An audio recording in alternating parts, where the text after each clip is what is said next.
Welcome to the Summit Properties Las Vegas Real Estate Podcast, Episode 1, recorded December 20th, 2018. Today, real estate broker Evan Small covers a wide range of ideas, concepts, and tips for both buyers and sellers in the Las Vegas real estate market. Evans, can you please tell us a little bit about your real estate background? I've been a licensed real estate agent since 2003. I've been a managing or corporate broker since 2010, and now am the managing partner and broker at Summit Properties here in Las Vegas. I've learned in my time of working with you over the past year that you're really big on data. In fact, you keep pretty complex charts. Can you talk to the audience a little bit about why you do that and the importance of being that detailed and taking such a data-driven approach to real estate? Well, one of the critical aspects of real estate is knowing your market. You have to know trends, you'd have to know transitions. And many real estate agents just go by what's happening today. And any kind of news they hear on social media or on television. Like right now, the market is changing and many agents are in panic that it might be collapsing. So by having a solid base of knowledge on mortgage rates, mortgage trends, sales trends, price trends, overall housing in the market, new homes being built, new construction, apartment rental rates, I have a full scope of knowledge to help buyers and sellers make the right pricing decisions when they make their move. As we sit today, December 20th, 2018, last week the market had a bit of a correction. What do you think the impact of the economy and the market is going to be on the Las Vegas real estate industry in the next 6 months, year? I think 2019 is going to be a good year. We are transitioning from a seller's market where there was just overheated demand. And buyers are starting to rebel. They are getting sticker shock. Homes they used to see at $240 are now $280. And they're thinking, well, the price has got to come down because I don't want to pay $280. What they don't realize is their rent's going up too. Las Vegas this year has had the highest home rental rate increase in the country. Rents are going up an average of 6% in single-family homes in the valley. So your $1,000 rent this year will be $1,060 next. Your $1,500 rent will be almost $1,600. And I'm seeing that across the board. New apartment construction is being built all over the Southwest where we're located here in the valley. And those average rents are starting at $1,500 for a one-bedroom. So people are going to understand, even though prices have risen, that their rent increases are going to pressure them into at least looking at home buying as a great alternative. It's similar to going car shopping. You go in, you look at the Suburban that has all the features you have in the Chevy dealership, and it's $62,000. I don't want to pay that. So you head down to the Ford dealership and you see a little Ford, I don't even know what they're, Escape for $32,500. Well, it doesn't have any of the features you want. So you go to the Mazda dealership, they don't have anything big. You go to Toyota, well, you just hate the look of the Toyota.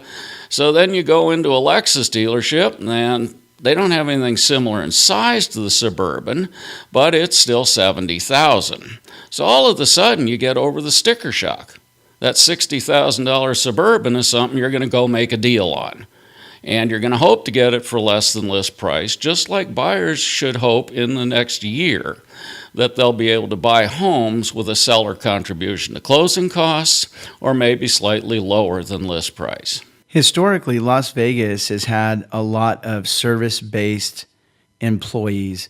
Much of the Las Vegas renters and real estate owners are service providers. They work in the casinos, they work in food service, they work in a customer service capacity in some form or fashion within typically the casino industry. How does that affect the future of the real estate market here in Las Vegas? Is that shifting, or are we seeing, I know there's a lot of very large-scale projects in development, very large real estate projects and new businesses. We have sports teams coming here. We have Amazon coming. Is that going to change the pricing of the homes, or just in general, what does that look like in your opinion? They are the people buying the houses, and unfortunately, wage increases are not going to be huge in the valley. So we do have an upper limit as to how high our median price can go. Doesn't mean we're not going to have $4 or $5 million homes selling, but it does mean that the basis is going to be happening in the $300,000 and below. That's where those folks will be able to buy. Now, they have to be more flexible in their neighborhoods. Everyone wants to live in one or two areas that are very, very nice. Those houses are no longer priced in that market very often. We're hoping with increased inventories, maybe some will open up in those areas. The amazing thing about this valley is we're adding warehouse space. Amazon is moving in with a new distribution center. Everybody thinks that's marvelous. Well, the median wage for Amazon nationwide is $26,000, $27,000. That's not home buying wages. So what they have to do is look at, what's the household income going to be? So we're looking at a median of about $52,000 to $55,000 here, which means that over half the people can easily afford a house. We're at about 50% home ownership now versus rental. And that's been true since the major recession. So we're not looking at a huge number of people who already own homes. There's going to be pent-up demand for buying homes. I know here at Summit Properties, you work with real estate investors quite a bit. What is the outlook for them? Pretty much now the cap rate, if you purchase, and that's how investment property is bought, return on investment. So the cap rate would be about 4%, 3.5% to 4.5% if you buy a rental home now cash. The investors we're seeing now are part of long-term investment plans where they're buying a couple of houses where the tenants will pay the mortgage for 30 years. These folks are in their early 30s, and at that point they will sell the home and cash out, and that's kind of like their IRA. The tenants will have paid off the mortgage, and they will only have to pay for maintenance for 30 years before they get the house cashed out free and clear. So with a cap rate of 3.5% to 4%, you're not seeing a huge influx of cash buyers. But long-term investors, and I mean long-term, you're talking 30 years, 25 years, those people are still excited about coming in and have someone pay their rent until they paid off the house. What makes a good realtor, Evans? First of all, knowledge. The level of ignorance in this industry, not knowing your market and just reacting to TV news and Facebook postings, means that several of our agents are underperforming in educating themselves. As a broker, I have to educate my agents, so I do the monthly stats and give them a market summary each month. And I'm going to bet, fully 20% of them are not versant in the market despite my efforts. So market knowledge is number one. 2, you have to put your client's interest above your desire to get a commission. You have to be alert to what might be a danger signal. It's your experience that can take a novice buyer and steer that person away from a bad purchase. You might see something in the house that could be indication of possible mold. It could be an indication of possible heavy water damage in the past. It could be possibility that you can see an abused rental history just by walking around and looking at the number of patches in the walls. Well, that's like buying a high-mileage used car. You don't necessarily want to do that at today's rates. So you have to protect your client's interest. And 3, communication. Answer the phone, answer the emails, answer the texts. Your clients deserve that amount of respect. And if you don't offer that, you should be out of the business. There are some people out in the world that the idea of owning a home is such a big dream. They may not know where to begin. Do you have some advice for individuals who maybe think it's out of reach or just such a large, monumental task that they maybe can never realize it? It starts with education, and it's a realtor's job to educate his clients. We have 150 rental properties that we manage. We offer home buying seminars to our tenants. There they will learn what might be preventing them from receiving a mortgage, so while they're renting, they can take time to fix it. They also have to know the mortgage process. That is the biggest hurdle most of them face psychologically. They think it's intimidating, and with a bad lender, it can be. So we've established relationships with several local lenders that we know offer our level of education to the client and our level of communication to make sure that the process is as smooth as possible. What makes a good lender? Same thing as you look for in a realtor. You want someone who is interested in your best interest. They will get paid. They can tell you which loan program will be best for your situation, be it a VA, an FHA, a conventional with 5% down, a conventional with 10% down, a conventional with 20 or more percent down. And you can also put down 10% on a VA loan. So a good lender will educate you on the programs available, and then, just like a good agent, should be returning phone calls, texts, and emails, staying responsive. It can be pretty common for sellers to have an inflated idea of their values. Maybe they spend a lot of time making upgrades themselves, improving the landscaping, improving the interior of the home. How do you temper that? Or how do you set expectations properly with sellers? And I guess more importantly, what tips do you have for sellers with regards to making sure they're realistic about their pricing requests? The goal is to get the most amount of money possible. Right now, we are seeing a very soft market, and I've got some optimistic listings. The owners feel that the 13% increase year over year means it's going to continue ad infinitum. It's not going to. It has come to an end. We have not seen a price increase in the median price since May. So we're transitioning from a seller's market to a buyer's market. So you have to know the market and explain to them what today's current conditions are. We just saw a boost in the Fed rate yesterday.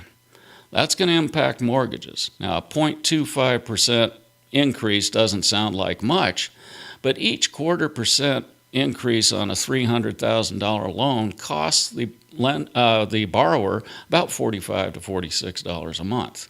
0.5%, that's on a $300,000 mortgage, which is kind of where our median is. That's why I use it. So you have to educate the sellers to let them know that mortgage rates have gone up. Third, you've got to help them prepare the home for sale. I see a lot of homes where the front door has never been touched in 15 years.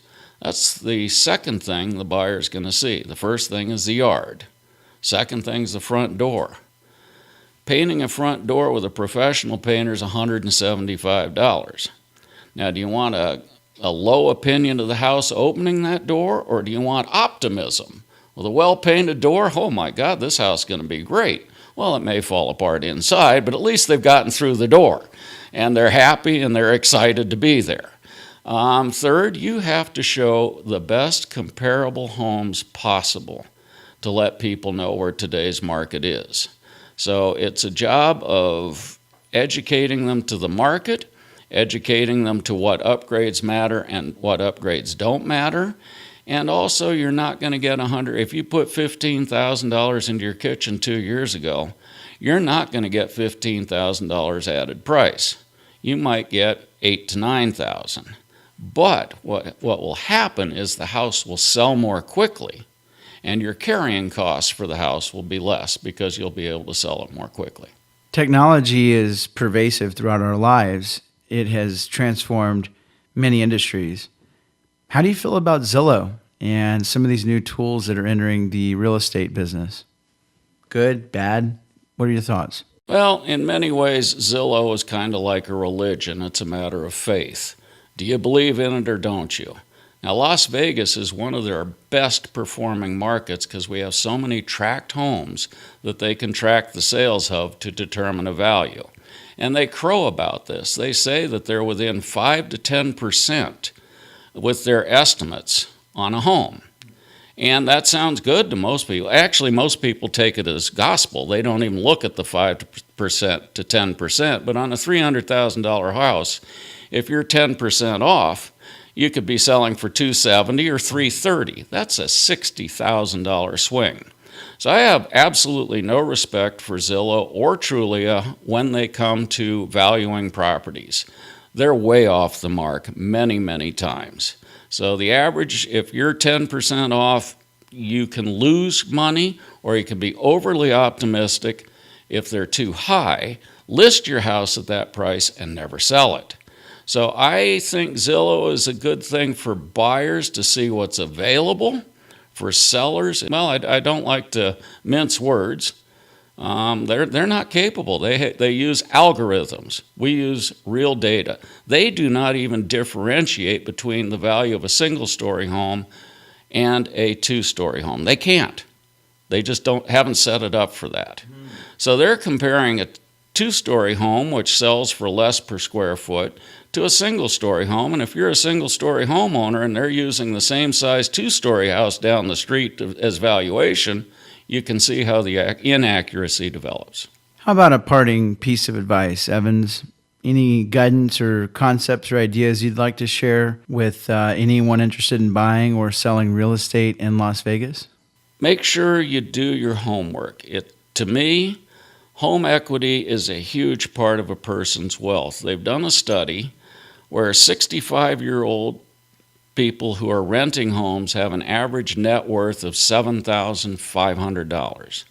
65-year-olds who own a home have an average net worth of $300,000. To me, if you're not owning a home in your youth, you're wasting money. You're probably not developing the discipline to build long-term financial wealth. So think about buying if you're renting. Rents, as I say, are going to go up. You're always paying another person's expenses, even if you think you're not paying to fix stuff.